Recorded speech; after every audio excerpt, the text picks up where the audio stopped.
এক ব্যক্তি প্রচুর ইবাদত করত, আল্লাহ পাক তার ইবাদত করার জন্যে পাহাড়ের চূড়ায় একটা সুন্দর ব্যবস্থাও করে দিয়েছিলেন। সেখানে ডালিম গাছ হতো, ঝর্ণা আসতো, খাবারের কোনো অভাব নাই।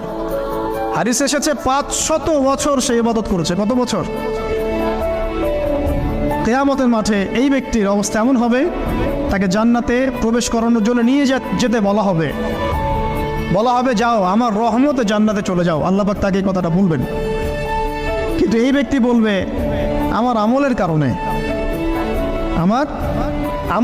আল্লাহ পাক বলবেন আমার রহমতে জান্নাতে চলে যাও। ব্যক্তি বলবে আমার আমলের কারণে।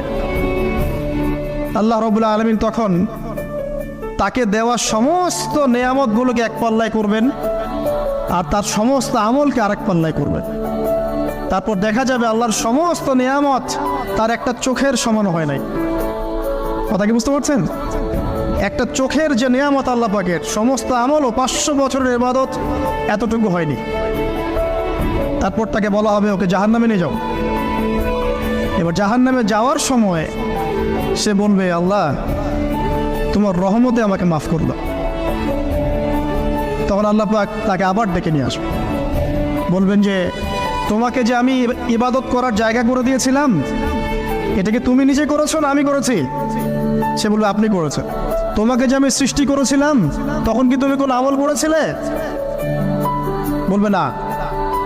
তাহলে তোমাকে যে সৃষ্টি করেছি আমি, এটা কি তোমার আমলের কারণে? না। তোমাকে সারা দুনিয়াতে এত নিয়ামত দিয়েছি, এটা কি তোমার আমলের কারণে? সে বলবে না। তখন তাকে জান্নাতে প্রবেশ করানো হবে।